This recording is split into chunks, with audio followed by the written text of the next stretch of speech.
This is a true story of the supposed haunting of a single mother, Peggy Hodgson, which I really don't know how to pronounce that name.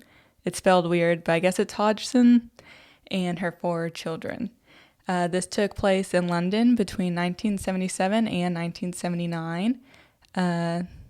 This event is considered to be one of the most compelling stories of the existence of the supernatural because there are over 30 eyewitnesses to the things that happened at this house. And it was in a short amount of time, too. Like, I think altogether it was 18 months.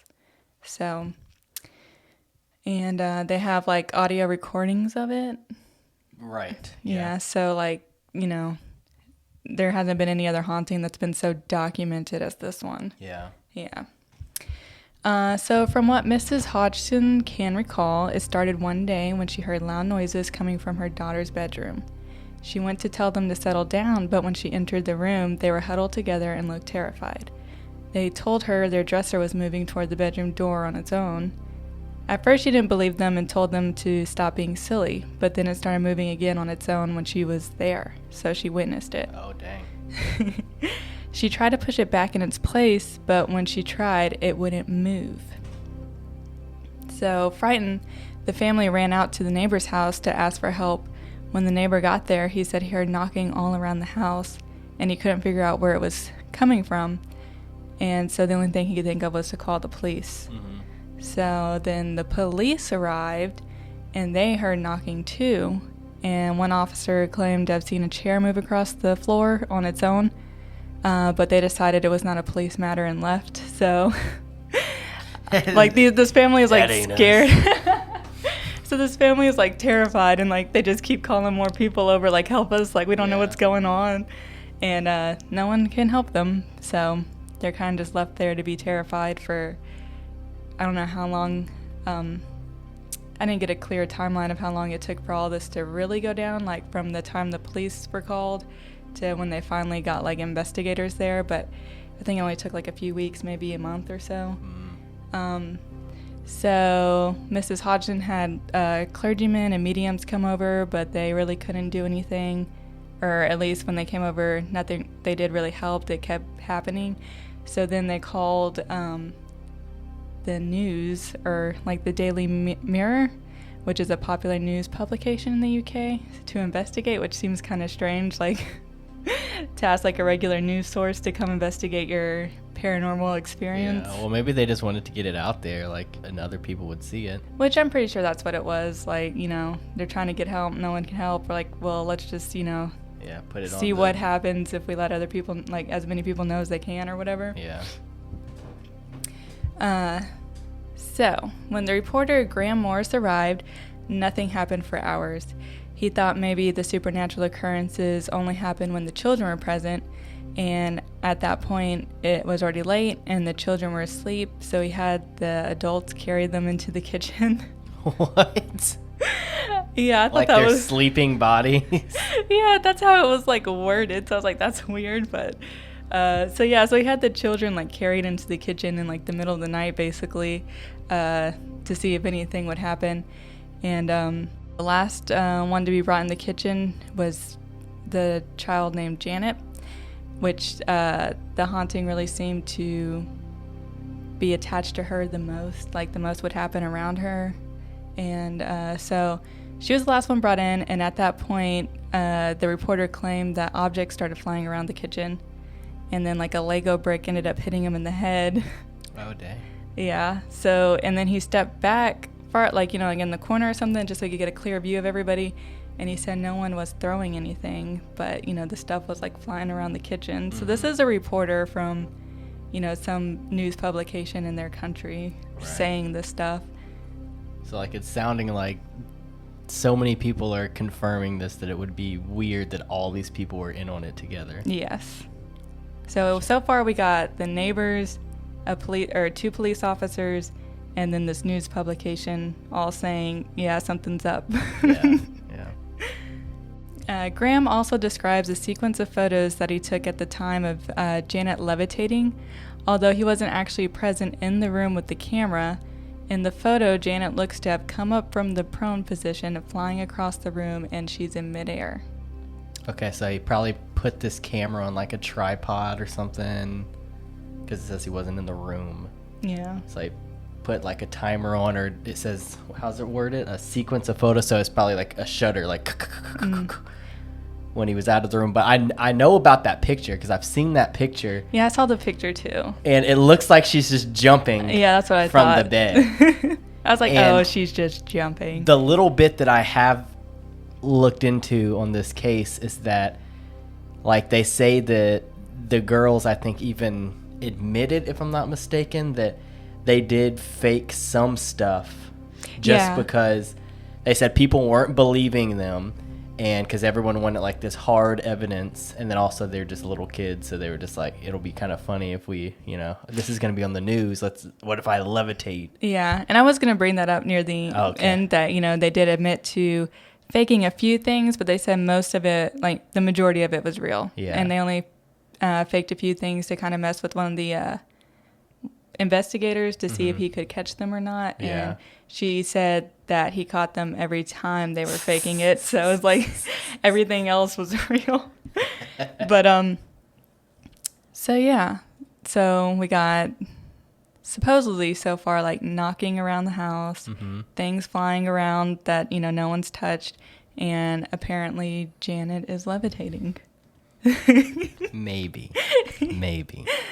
But yeah, and like I said, she was the mother was a single mom of 4 kids. The majority of the hauntings were like strongest around Janet and then Margaret, and then she also had 2 sons. Only one lived with them full time though, and it really didn't say anything really was happening around him. So it's mostly just these 2 girls that experienced it, and Yeah. So at this point, the Society for Psychical Research was called in, and for the next 13 months, Maurice Gross and Guy Lyon Playfair made observations and kept detailed records of the paranormal phenomena. They recorded over 2,000 unexplained events, such as furniture turning over, fires igniting, unexplained voices, doors opening and closing on their own, objects thrown across rooms with no source, and levitation. So, yeah, I guess, like, the whole time they were there, for 13 months, which is a long time to have, like, these people in your house. I don't think they would, like, stay in the night or anything, but they would, like, come over often. Right, yeah. And they would document every weird thing that happened. Yeah. During this time of investigation, the poltergeist started speaking through Janet, claiming to be a former resident of the home. And this made me think, this is kind of like the storyline to Beetlejuice. Like, if it's a former resident of the home. Right. So it's like he's trying to, like, scare them out like they were in Beetlejuice. Dale! Yeah, because, like, they were also, like, projecting, like, their voices into, like, the people living there. Look on that. Drink their rum. So, a gruff, manly voice began to be heard when Janet was present in the room, seeming to be coming from behind her head, and she said it felt like the voice was coming from the back of her neck. Like, I guess what she was saying was she could, like, feel, like, the vibrations. Oh, God, that's creepy. And, like, anytime they did hear this manly voice, it was when she was in the room, and it always sounded like it was coming from near her. Which is creepy. See all up on her for. The voice identified itself as a former resident of the house, Bill Wilkins, who had died at the age of 72. He was questioned by Richard Gross, the man of Maurice Gross, which was the main paranormal investigator in their house, and he asked if he remembered how he died, and the voice said, "I had a hemorrhage and I fell asleep, and I died in a chair in the corner downstairs." The voice also said, "I'm invisible because I'm a GHOST." So he spelled out ghost, apparently. Sounds kind of like he's a smart ass. Like, but imagine, like, hearing that in, like, a gravelly, like, deep voice, but coming from a child that's not moving their mouth. Yeah. I'm a GHOST.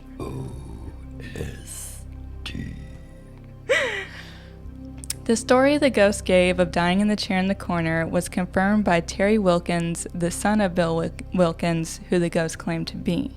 So, like, somehow the daughter, well, I guess it's not the daughter, but it'd be weird for the daughter to know this and then to say it like that.